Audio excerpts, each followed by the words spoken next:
Ladies and gentlemen, please welcome the President of the United States, the President of the Republic of Rwanda, and the President of the Democratic Republic of the Congo. Uyu munsi amezi 8 arenzeho iminsi 2 abakuru b'u Rwanda na Repubulika ya Demokarasi ya Kongo bitabye Perezida Donald Trump. Aba bagiye Washington DC gushyira umukono ku masezerano y'amahoro. Uwo munsi wiswe amateka, byavugaga ko agombaga gutangiza urugendo rushya rw'amahoro mu burasirazuba bwa Repubulika ya Demokarasi ya Kongo. Ibyo bivuze ko iherezo ry'ikibazo cy'u Rwanda na Repubulika ya Demokarasi ya Kongo ryari ryegereje. Mu rwego rwo kugaragaza ko amahoro yari hafi, bahise bongeramo ingingo y'imikoranire mu by'ubukungu hagati ya Leta z'Ubumwe za Amerika n'ibyo bihugu byombi. Kuva uwo munsi Perezida Donald Trump yiyita umugabo w'amahoro, ndetse kugeza n'ubu bavuga ko yahagaritse intambara 8. Muri izo ntambara ngo harimo niyo mu burasirazuba bwa Repubulika ya Demokarasi ya Kongo, kandi ngo nayo yari ikomeye cyane.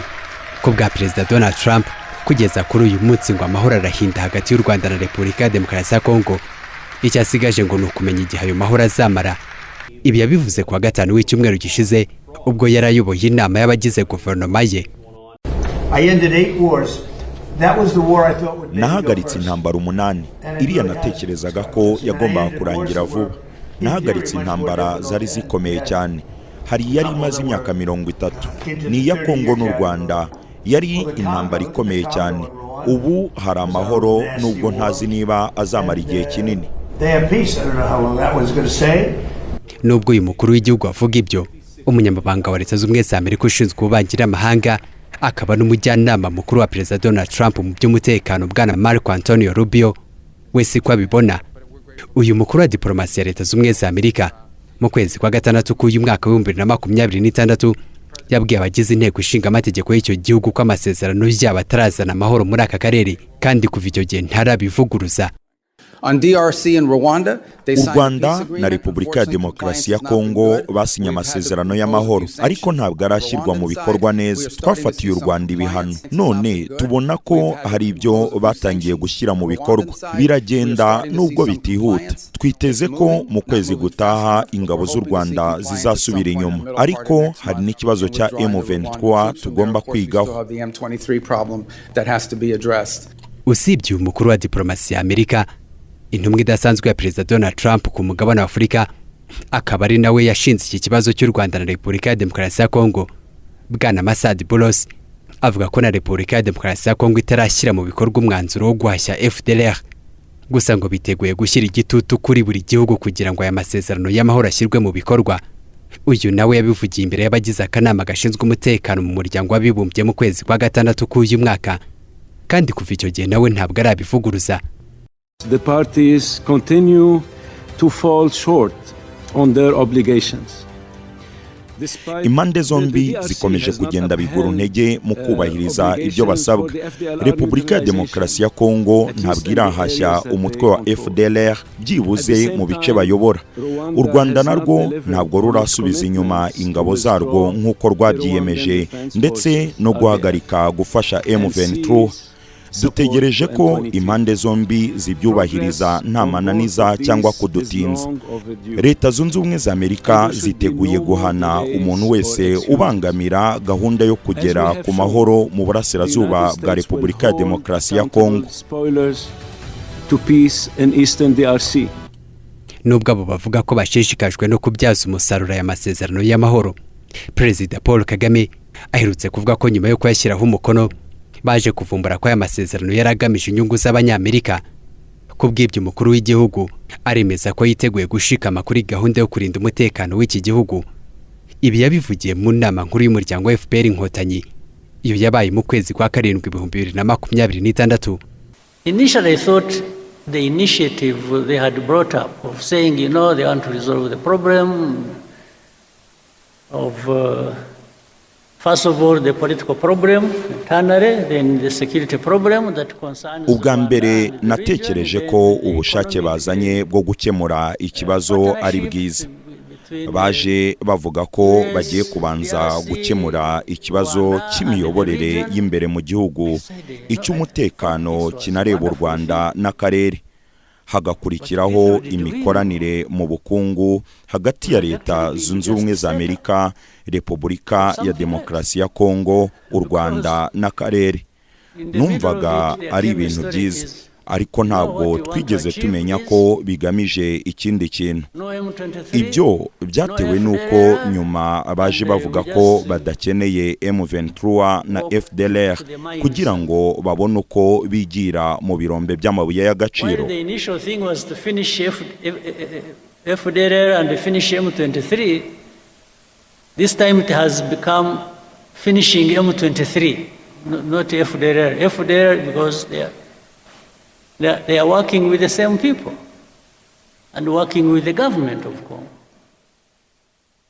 So nubwo mbere bavugaga ko FDLR igomba gusenywa, bagarutse bavuga ko M23 ariyo igomba kuvaho. Naho FDLR barakorana, ikorana na guverinoma ya Kongo. Noneho bigeze ubu baratubwira ngo mukureho ingamba z'ubwirinzi, twaba dukorana na FDLR, ingabo za Kongo na guverinoma, kugira ngo bakore ibyo bashaka, hanyuma natwe baduhe ibyo dushaka. Mwe muceceke, ibyo nibyo batubwira. Ukabwira abantu ngo baceceke, ndatekereza ko bigiye gukomera kuruta uko abantu babitekereza. More difficult than people think. To say we will support those who want to come and kill you or like they killed you last time. Bavuga ko bagiye gufasha abatwishe nk'uko bigeze kubikora, kandi ngo bazabikemura uko babishaka, hanyuma twe ngo duceceke. Nzaceceka igihe nzaba ntakiriho, ubwo nibwo buryo bwonyine bwo kuncecekesha. Absolutely. That is the only way to make me shut up. Perezida wa Repubulika ya Demokarasi ya Kongo Bwana Antoine Felix Tshisekedi Tshilombo nawe aherutse kugaragaza ko igihugu cye kiri mu ntambara kandi ngo yiteguye kurinda abaturage be. Mu gihe izo mpande zombi zanashyize umukono kuri ayo masezerano y'amahoro zigaragaza ko ataragerwaho, ariko abanyamerika bo bakavuga indimi zitandukanye kuri iyo ngingo. Abahanga muri politike mpuzamahanga bavuga ko abanyamerika babikora ku bushake kubera ko icyo bashakaga bakigezeho. Kubw'ibyo ngo ibi bihugu bifitanye ibibazo nabyo bigomba guharanira inyungu zabyo. Dr. Ismail Buchanan yigisha politike mpuzamahanga muri kaminuza. Twavuganye ku murongo wa telefone. Muri makeya nta kindi agamije ni inyungu ze z'igihugu cye nka Perezida Trump. Impamvu bivuga niki? Perezida wa DRC Tshisekedi Tshilombo yafashe umwanya atanga ubukungu bwa DRC abuha Leta Zunze Ubumwe za Amerika ngo bamutabare kugira ngo bahangane n'igihugu cy'u Rwanda kimubuza amahoro. Ariko magingo aya nuko isi reba kuri kareba ikavuga iti ikibazo kirihe, naho ubundi iyo biza kuba ari u Rwanda rutihagazeho, ibi tuvuga ntituba tubivuga akakanya tudafite ubuyobozi buzi ikibazo, buzi guhangana mu kugira ngo bigaragaze ukuri kwabo. Nta kindi kiramira uretse nko kuvuga ngo ni mu Rwanda n'ubundi ni mwicane, ni mugire icyo naho ngewe nkomeze sarure amatunda y'ibyo nabonye. Ayo masezerano no uburyo bwo gushyiraho akayongerezo katuma bigaragara ko Amerika igihe haje amahoro cyangwa haje umutekano muri kariya gace aribo babigizemo uruhare. Niba Marco Rubio ushinzwe ububanyi n'amahanga wa Amerika n'uriya Burosi intumwa ya Trump muri Afurika bo bavuga ko aya masezerano yaba ari agomba kuzana amahoro, ariko u Rwanda na Kongo bakaba batarayubahiriza, bakaba bavuga ko bagomba no gushyiramo imbaraga zose zishoboka kugira ngo ashyirwe mu bikorwa, ariko Trump akavuga ko amahoro yabonetse.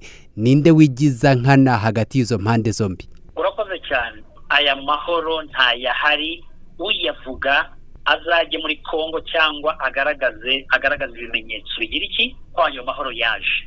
Ubu tuvugana M23 irahangana na guverinoma ya DRC, FARDC, ingabo za DRC.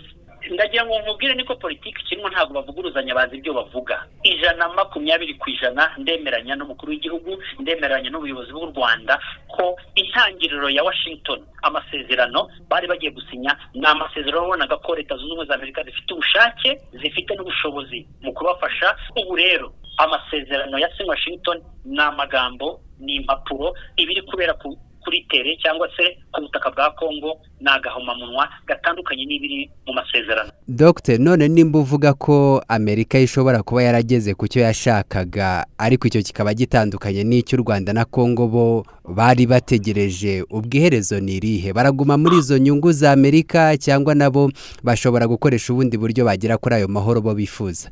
Iherezo nuko ibi bintu nibikomeza gutya buri muntu wese azareba inyungu ze atitaye ku cyavamo icyo ari cyo cyose.